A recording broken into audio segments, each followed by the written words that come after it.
afternoon, everybody.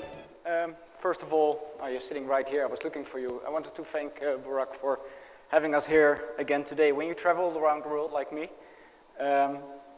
it's very rare that you get to participate in well-organized conferences like this. I can tell you this is probably one of the best in the world that I've ever been to. So thank you very much for having us here again. So why are we here as Naspers? Well, we are, as investors, looking for the next Steve Jobs, the next Mark Zuckerberg. And while most investors like us are looking for the next Mark Zuckerberg in the US, we actually believe that he's probably hiding in India, Africa, maybe even in Turkey here in this room. You may actually be working on the wrong idea, but you could be here. Before I tell you more about why we believe that and what type of things you could do to become the next Mark Zuckerberg, a couple of words about the organization that I represent here, Naspers. We're probably the oldest company in the youngest industry. We're 100 years old, one of the largest investors in digital companies, primarily in growth markets, very active in classifieds, e-tailing, PayU. In Turkey in particular, we have Markafoni, one of the leading e-commerce companies, PayU, the largest online payment processor, and a third company that I will tell you more about later. I'm not sure people are aware of this company yet. So why are we excited about emerging markets? Well, when you read the press, when you read TechCrunch every day, you will notice that most of it is about these global gorillas. Everybody talks about Facebook, Google, Amazon, Netflix, and I don't want to underestimate these companies. But underneath the surface, what we actually see is that there is an increasing number of contenders from emerging markets. If you actually check the list of top 20 websites most visited around the world, you will quickly notice that there's an increasing number of companies, of domains coming from countries like China, India, Russia, and this is not the end. If you look at where the next billion online users are coming from, they're actually all from emerging markets, and they're all mobile. And I'm very excited about that because the way they use the internet is probably very different from the way you use it today. Why do I show sheep? Well, obviously because it's the most sexy animal in the world, but also because I think they provide a very nice illustration of how the next billion are actually revolutionizing e-commerce. When I speak to my colleagues in the Valley and I ask them, have you ever used Instagram for e-commerce? Everybody says that they've never been able to get it to work in any of their portfolio companies.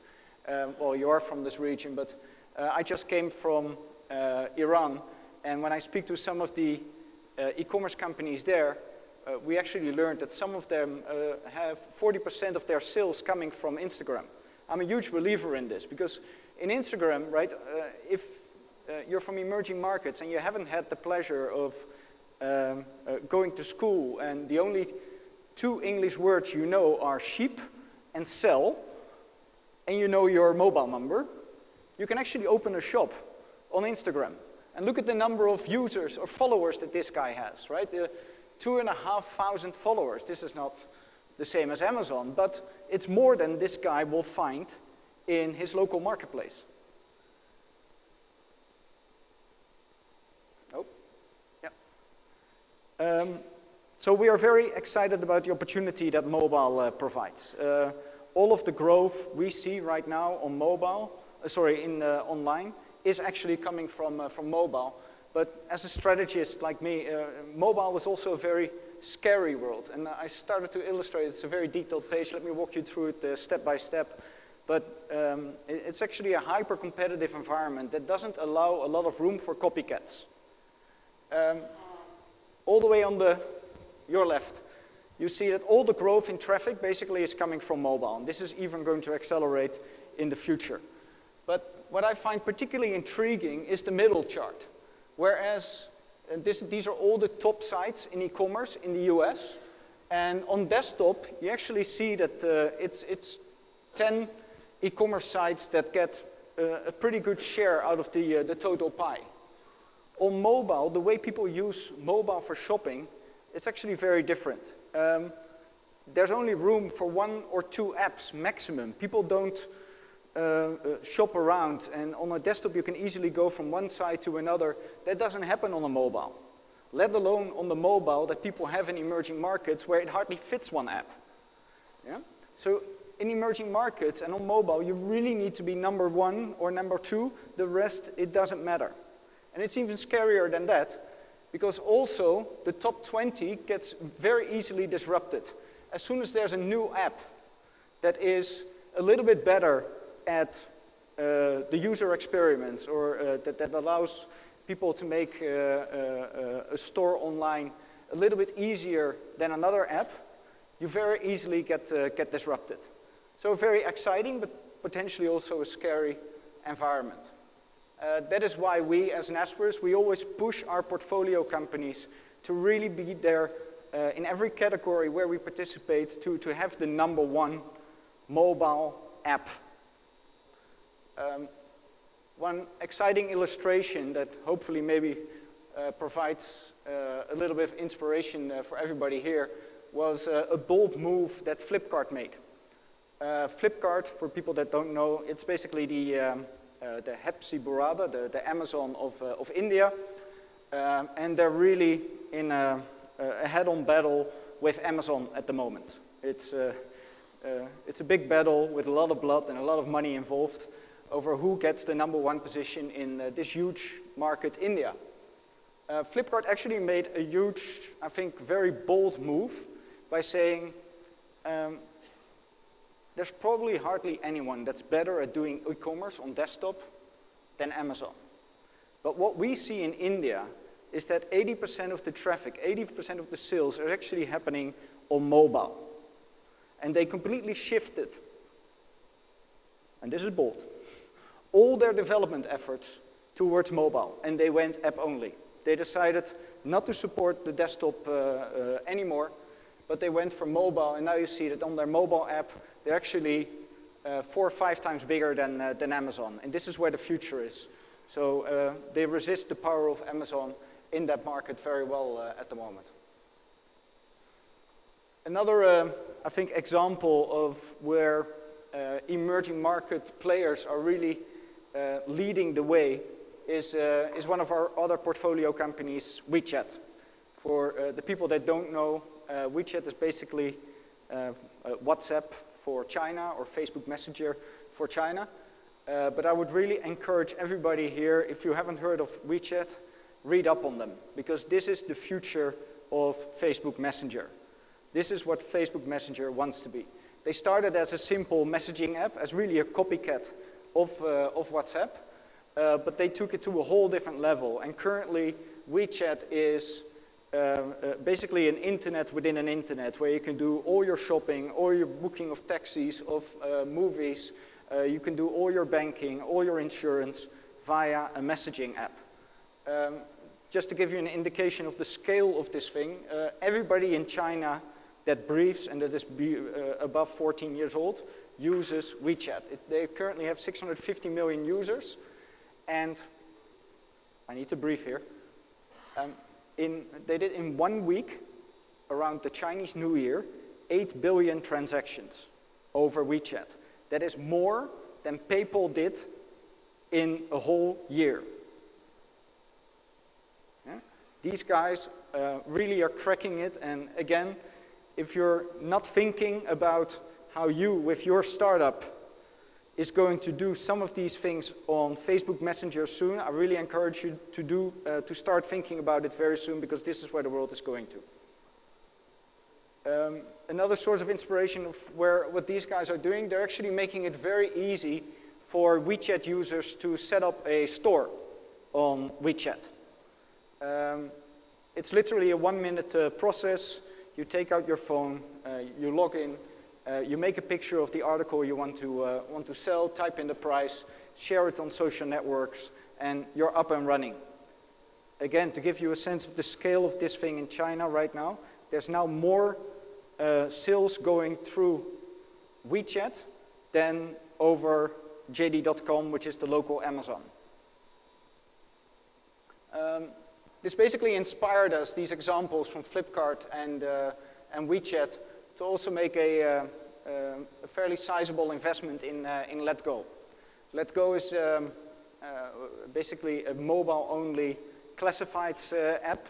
We invested, I think it was the largest, if not very close to that, Series A ever in a startup. We invested 100 million, really to go for Craigslist in the US. And it's really a simple You have app. to let it go. I can't. It's my lucky ball. You don't even bowl anymore. I'll tell you what. Let's sell it on Let Go. We just have to take a picture and post it. Hey, I saw your post. I'll take it. Sold. Yeah. It's time to snap, post, chat, and sell. It's time to let go. Good. So very simple. Take out your phone, snap a picture of what you want to sell, post it online, chat with the person that wants to buy it, and it's sold. And we're very happy to announce that over the last 6 months, this is now the #1 app, commercial e-commerce app in Turkey. And I think it ranks in top 5 in the US as well. This is doing very well for us at the moment. Some other potentially inspirational examples. This is my own little pet project. People in Naspers make fun of me because I always talk about this company. But it's a company called Truckpad. I don't think many people here in the room will have heard about it. But what I think is so special about Truckpad is they really took an emerging market problem and basically cracked it. And are now probably, they basically took Brazil from probably one of the most inefficient logistical markets to one of the most efficient ones in the world. How did they do that? They basically saw this. Truckers in Brazil, right, they're all independent truck drivers with their own truck, and they all go to the petrol station to look at this huge board with paper pieces indicating where their next truckload is. Basically, they look for, okay, I need to go from Sao Paulo to Rio, and people look for their next truckload. Highly inefficient system. Basically, 40% of these people are idle continuously. Truckpad basically put this, very simple, on a marketplace app, where basically a truck driver could look for the next load while they're on the road, hopefully standing still a little bit, but and negotiate the rate with the shipper, close, and off they are, away they are.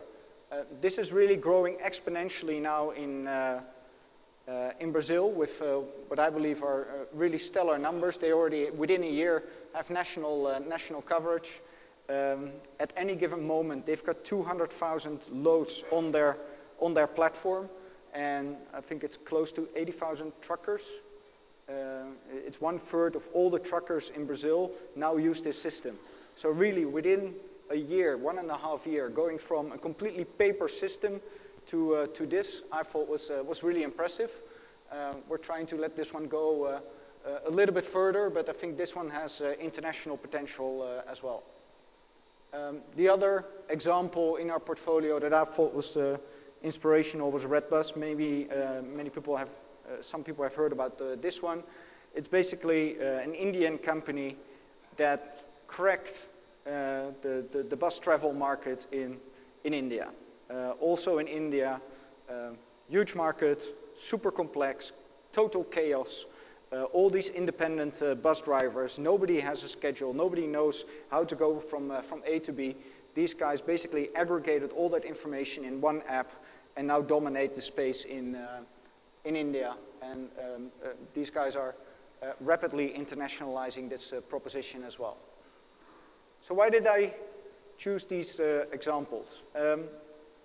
Because as an investor, and with us, like with many others, we were also in that camp. We actually made a lot of money by looking for copycats, right? To look at what works in the US, and then look for an entrepreneur in India or in China that does something similar. First of all, I think that race is going, the speed at which technology is now being copied around the world is accelerating so fast that there's hardly any time anymore to go to to travel to the US and then look for that next entrepreneur. So the time is not there, but I also think the size of the prize is relatively limited. Where I believe, personally, as a strategy, where the biggest size of the prize for people like you is in unique emerging market needs. The things that Silicon Valley doesn't see. Take your moral equivalent of the trucking market in Brazil or the bus market in India, something that just doesn't work in your market, crack it ahead of Silicon Valley, and you can become the next Mark Zuckerberg, I'm convinced. If you have such an idea and you're looking for an investor, I'm sure many will line up, but we are one of them. Thank you very much.